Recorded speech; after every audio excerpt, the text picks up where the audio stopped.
Good morning, everybody, and welcome to another Crypto Winter podcast series. I am here today with Ram Ahluwalia, founder of Layer Zero Wealth, and a very long-time member of the Fintech community. Many of you will know him. But before we get started, just a quick reminder that we are having an event in London on October 17th and 18th. We are bringing the crypto community, the fintech community, and the banking community together to talk about how we can all work together. And I'm actually recording this from London, where in 2 hours' time we'll be hosting a meetup in London in preparation for Merge. So anyway, welcome, Ram. Good to see you. Good to see you, Peter. How are you? Great. How are you doing? I'm doing well, thank you. Really exciting time. It feels like we're speed running through history in crypto, and it's great to just see it unfolding every day, every week. Right. Yes, there's more news story. New news stories seem like they're coming up every day, multiple times a day. It feels like these days, going very fast. So Ram, you have the I think the honor of being, I think, the last person to speak publicly with Alex Mashinsky from Celsius before his company has declared bankruptcy. He's not doing that anymore, obviously. So, we have obviously that was at our USA event in New York just less than 2 months ago, just in the end of May. My goodness, how the world has changed since then, right? Yeah, no, it's really incredible. And of course, prior to that, the Luna stablecoin, the algorithmic stablecoin, had collapsed. So that was the backdrop. We were maybe a third of the halfway through the crypto winter. And if you recall, Alex and I were on the panel with the moderator, and I was asking Alex, I kind of like moderator privilege, asking him some very pointed questions. I think somewhere around halfway, he half jokingly or not said, "Ram, maybe we should throw you off stage." Which is, in retrospect, I look at that as like a badge of honor. I only wish I was even more direct and more pointed. I also didn't want to get any cease and desist letters, But not even you knew what was coming down. I mean, we didn't know what was going to come down with. That's right. The challenge is these are private companies. So, and I'll frame it up for the audience, and we'll get into this further. But what I shared was that there are non-banks acting like banks, taking in deposits, which is a regulated term, and using terms like banks and savings, and drawing analogies to banking products like certificate of deposits. They take those deposits and they turn on and lend them, and they lend them to proprietary trading firms. And customers don't understand that their funds are at risk. There's a risk of principal loss. And what they're really doing is giving a lender the ability to finance a hedge fund, which is highly risky and highly speculative. And the customers are taking first loss risk and giving the Celsius of the world all the upside. Now, normally in a hedge fund, you share on the upside and downside pro rata. That's how it works. This is worse than that from a disclosure perspective and a risk perspective, and from a misrepresentation perspective as well. And of course, you saw the day before Celsius folded on Twitter, Alex Mashinsky was saying that this is FUD, fear, uncertainty, and doubt. And it's amazing how things have advanced from there. But I'll pause there. Just wanted to frame up the history. Yes. And I went back and listened to it again when I was on my tube ride on the way back to do this interview, because it's 3:30 in the afternoon here right now, and I listened to the whole thing again just to get it, just to be have it all fresh in my mind. And it really is it is a piece of history now, that conversation you guys had. And it was knowing what we know now. Like some of the things that he said, I feel like, he knew. I think there was something that things were bad. He was playing a confidence game. Yes, with exactly. The public, and trying to distract focus from core issues around the business model. And yeah, I think it was egregious, and it takes a very informed person that has a background in this. I've been around lending and banks. I got a CFA charter holder, can analyze things to develop a point of view. And he's got a megaphone of who knows how many people on Twitter. I don't have that. And it's unfortunate for retail investors who now are sitting on billions of dollars of losses. And now, of course, are saying, gee, maybe this is why we need regulation. Right. And so let's just move on though to the broader crypto window, because obviously since then, we had the Terra Luna thing, and we thought we were, that might have been the bottom. You even talked about potentially calling the bottom, which you said you didn't call the bottom. But it's, maybe you can give us this perspective on, maybe what do you think has been the biggest impact so far on this crypto winter that we're going through? I think the way I look at it is that the last chapter of crypto has concluded. So what was that chapter? That chapter was the rise of crypto neobanks. More formally, it was the rise of non-banks pretending to act like banks. Mm-hmm. What do banks do? Banks issue loans, they take in deposits, and they move money. And banks can do that really well because they have a lender of last resort behind them. So banks are not caught up in an asset liability mismatch, which is what happens in crypto. So now, of course, you've seen firms like Celsius go under, BlockFi was seemingly bought by FTX, and others are still going into the process of ending their business model. So that chapter is over. But the core insights that those firms delivered are accurate, which is customers want to deposit and earn yield on their crypto. And two, customers want liquidity on their crypto holdings to avoid incurring a taxable gain. They want to live off of their crypto assets through liquidity. So the next chapter, I think, will be around trusted players, which is really interesting because crypto is all about trustless intermediation, which I think is a noble achievement. We can come back to that later. But the layer to touch the end customer needs to improve upon usability and the right regulatory framework. And I think the next chapter will be around the banks. Banks have an important role to play in being that last mile to connect crypto with customers. Right. So then would you say, is that the silver lining here? I mean, what is the silver lining? What can we take away? And what do you think how can this be a positive for the industry? Well, now you have bipartisan support in Congress to advance a bill that can give a pathway for crypto and crypto securities to come into the regulatory fold. That's what the industry needs to move forward. So I think that's a positive development. I think in the next 2 years, you're going to see a refinement of that. You'll probably see something like the Stable Act passed or a variation of that, which would require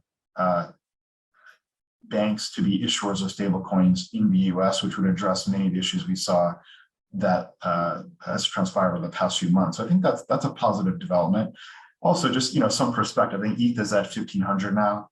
It's still higher than what was it a year and a half ago. Right.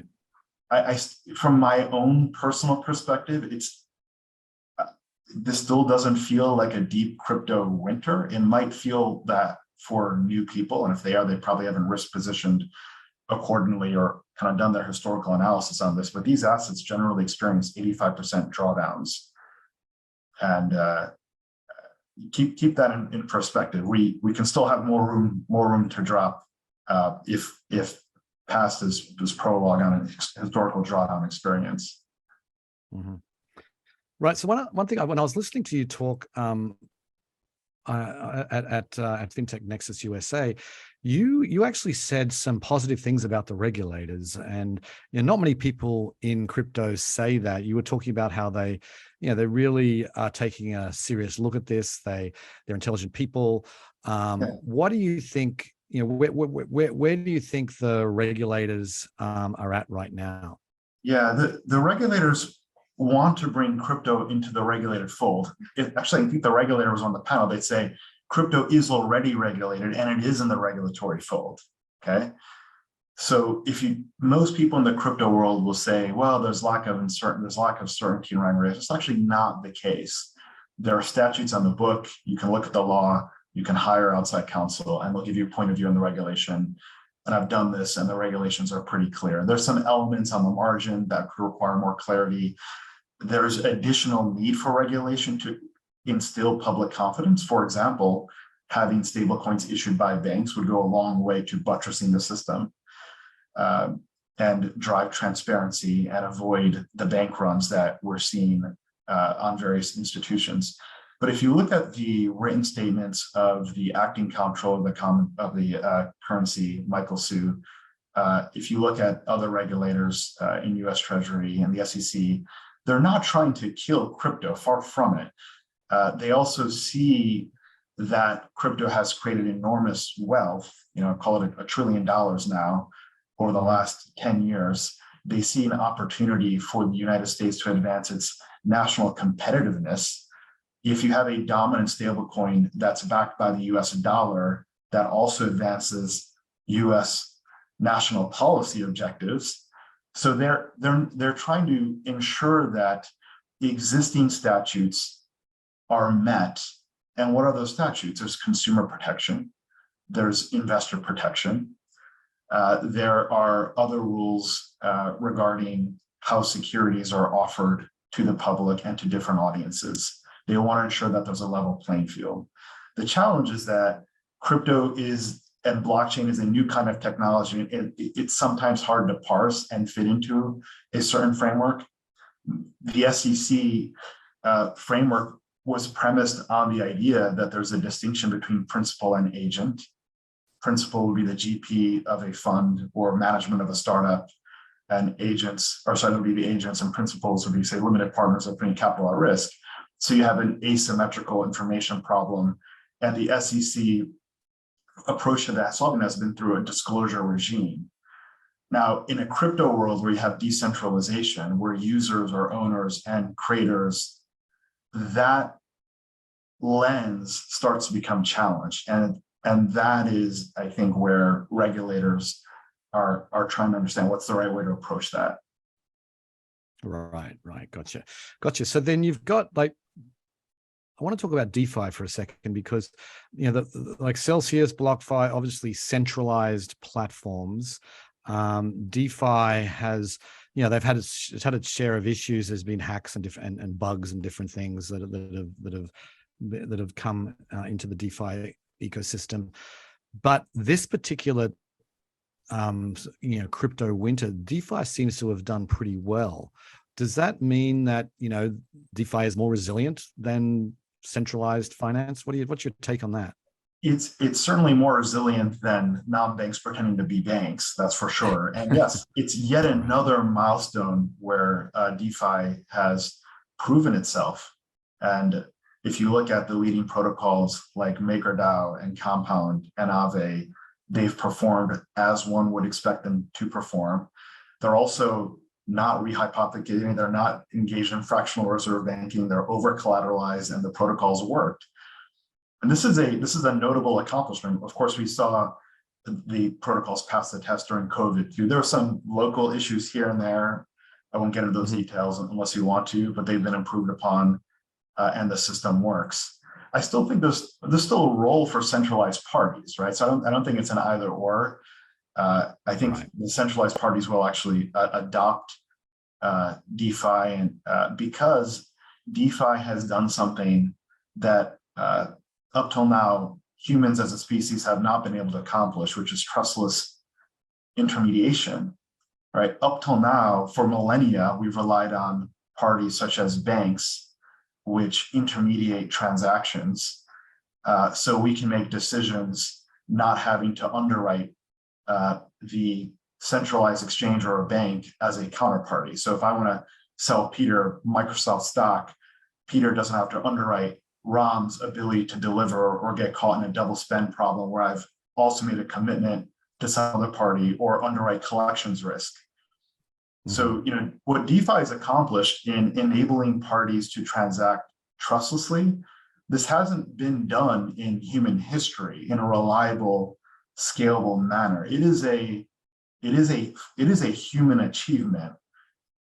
We should take pride in that. That is a cornerstone of development as a civilization. It's still at the stage of what crypto speak you call like a primitive. It's a composable protocol, that a Lego block that can be built off of. But the next 10 to 20 years, I think you're going to see CeFi institutions start to put more real world assets on chain and settle through these contracts. Like, reflect back on the 2008 crisis. 2008 crisis in part was a counterparty risk issue and a transparency issue. No one knew the extent of bad loans on Lehman's balance sheet.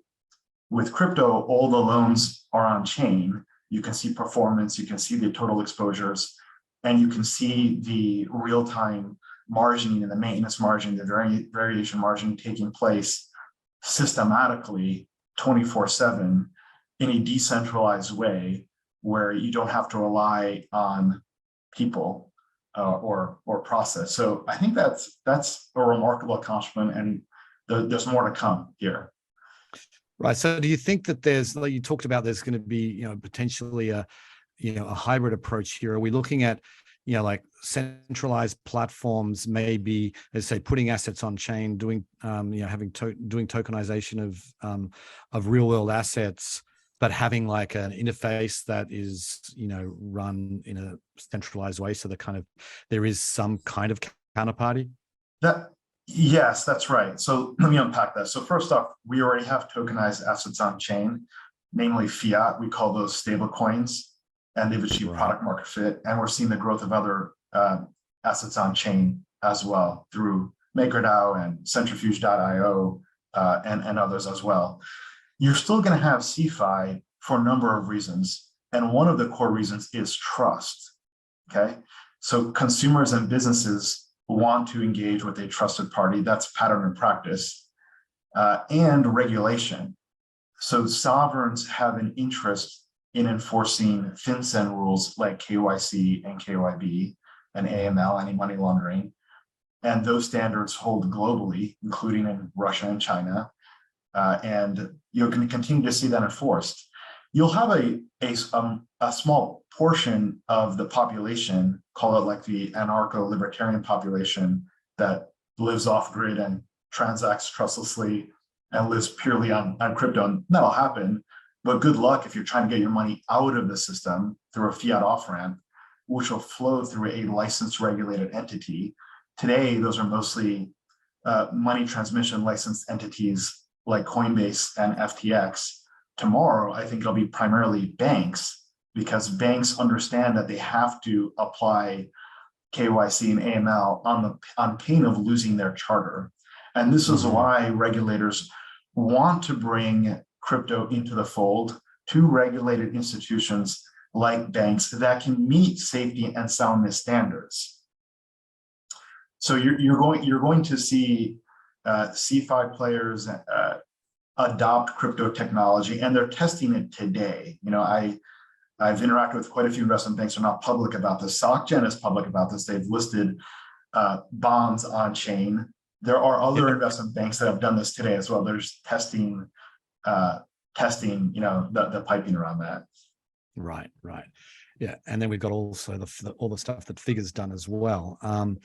But I want to get your take on what are the. I know you're working on a new company, which you don't have to give us any details on, but I'd love to get your perspective on what are some of the products that are being developed today that you think is most exciting and has most legs for the future. Yeah, good. It's a great question. So I'll start off with my kind of customer hat on, and then move to the kind of the blockchain technology level. On the customer side, you have consumers and you have business, broadly speaking. On the consumer side, the leading players have been Coinbase and now FTX, and they've achieved dramatic success because they differentiated on trust. They were the integrity play. What you're going to see in the next few years is this proliferation of competitors that specialize and occupy different niches. They're targeting certain customer audiences, and they're delivering access to crypto in a highly specialized way or through a different service experience. That's the theme you're going to see. And that's going to happen because you have infrastructure providers like Paxos and Anchorage and Cross River and others that are innate, these picks and shovels category that's enabling the proliferation and competition for Coinbase and the FTX. So it's great for consumers. On the business side, I think you're going to see opportunities for stablecoins to emerge as an alternative form of payment to relieve the 2 to 3% interchange burden that merchants are currently paying to card issuers today. And look, the typical merchant, your mom and pop retailer, has a net profit margin of around 1%. They're thinly capitalized. If something goes bump in the night, they have real risk of folding. And that's a noble cause. So the ability to bring stable coins to merchants using new form factors where you don't need a credit card is really promising.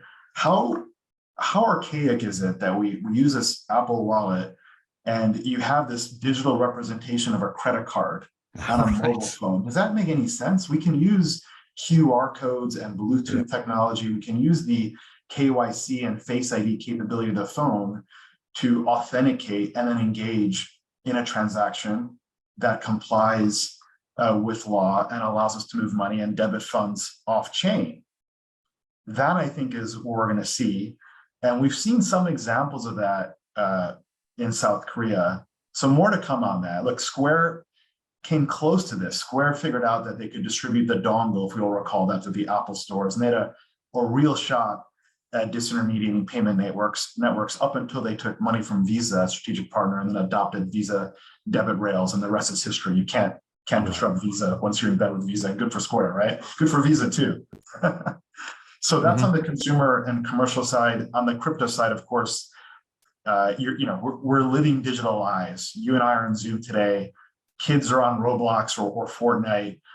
We've now seen the rise of digital assets. We value digital assets. You're going to see that trend continue as well. You'll see experiments around the metaverse and the rise of NFTs and communities that are energized because they have a direct way to engage with an artist and potential disruption of how royalty payments are made and how artists convey content directly to their audience. So there's a lot of exciting things happening on the innovation front as well. I'll leave kind of the technical stuff aside. Look, there's cross-chain bridge technology that's sorely needed. We need better alternatives to MetaMask. That they're coming online as well. There's a tremendous opportunity to use zero knowledge proofs, so-called ZK rollups, that can now allow us, for example, to authenticate who I am without having to disclose my identity to you through cryptographic technology. So there's a lot for the next 10 to 20 years to keep us all busy. Right. And then what about the banks? I mean, you most recently worked at a bank. I mean, and Cross River's a little bit unique, and they're not like the typical bank, but how will a typical bank get involved, and what do you think is most interesting there? Yeah, well, I think first off, Cross River is an extraordinary institution. It's a great seat for me to build a crypto business and meet all these players. And it was really quite telling when they knock on my door and say, "Hey, Ram, we want a loan." I say, "Yeah, we're a bank. We give loans. We'll lend against Bitcoin or ETH on a collateralized basis, put in our vault." And they said, no, Ram, we want an unsecured loan. And so what the heck are you guys talking about? Who's doing this? And they would rattle off all the players that are now going through bankruptcy now. Right. So that was quite telling. If I could find a way to go short at that time, I wish I had done something like that. So but the banking segment is, there are a couple different categories. You have the large money center banks like JP Morgan, Citi, Wells Fargo. You have regional banks and community banks. When there's regulatory swim lanes and competitive advantage for the money center banks to issue stablecoins, I think they'll do it. You can be sure that US Treasury is saying, gee, shouldn't JP Morgan be issuing a stablecoin? Doesn't it make sense for them to do that? Because they've got the merchant acquiring capabilities, they have the customer acquisition So I think something like that will happen. That's one. The regional banks are now, call it a dozen to 2 dozen different players. They're focused today on just opening accounts for crypto clients, which isn't terribly innovative, but it's a starting point. Then you've got very forward-looking banks like Cross River that are playing the role of fiat ramp, off ramp, lending against crypto collateral, and being that picks and shovels player to enable the next 50 Coinbases to build off of their API stack. And others have caught on to that as well. I think one of the conclusions to the point I raised earlier is that all roads go to a bank. So Paxos has publicly said they want to seek an OCC charter. Anchorage has an OCC charter. Circle, which is the issuer of USDC, they can see where this is going. For the last 4 years, they've been attempting to secure a banking charter as well. Overall, though, banks are very slow movers. So you'll see a handful of players lead, take initiative around that, and the big mega banks will wait for a swim lane, and then they'll clear the jungle, issue stable coins, and perhaps issue more assets on chain as they get more confidence. Mm-hmm. Interesting. Okay, so we're running out of time. So let's close with. I'd love to get your perspective on how on this time period we're going through now, and also we don't know how long it's going to go. Is it going to be 6 months? Are we already on the way out of it? Is it going to be a year? But when we get to the other side, and I assume we will, and I imagine, I think you're probably bullish and will assume the same thing. How do you think we will view this time period from the other side? So I'll hold off on making kind of capital market forecasts on the price of crypto. Right. Your guess is as good as mine. You got to take a 3 to 5 year view on this to make sure you sleep well at night. But I think we'll look back at this and say, look, there was a lot of nonsense, meaning fraud and bad actors and questionable business models and unregistered, securities, and people betting on lottery tickets and getting overextended in excesses. And it happens with any kind of innovation curve and cycle, and it happened here. But we'll also clear away the brush, which is what's happening now, and we'll say, like, what did we accomplish here? And what we accomplished is we proved out stablecoins. Stablecoins have product market fit. They work, can send money 24/7 to anyone in the world with a few clicks. That's a notable accomplishment. For the first time, we have the ability to move money at low transaction costs at scale. More to come on that. Second, we've shown that smart contracts can eliminate counterparty risk, or at least transform counterparty risk into smart contract risk or protocol risk. Again, we've never seen this in human history. The reason, if you look at John Locke and the founding fathers, they've created court systems and adjudication and regulatory frameworks to solve this problem of, if Peter and I have a dispute, how do we manage that dispute? Now we've found ways to do that algorithmically with smart contracts. That's very notable. So there's a lot more that will be built off these core principles. I think we'll look back to that and say, this was what was accomplished. We've got the Lego blocks, and now we have the infancy of digital assets as an asset class, which will continue to grow from here as well. Right. Okay, we'll have to leave it there, Ram. Thank you very much for joining us on the Crypto Winter series. And thank you to everybody for listening and watching. And we will continue. The series will continue. Anyway, have a great afternoon, everybody. And thanks a lot, Ram, again. My pleasure. Take care. Have a good one. See ya. Yep.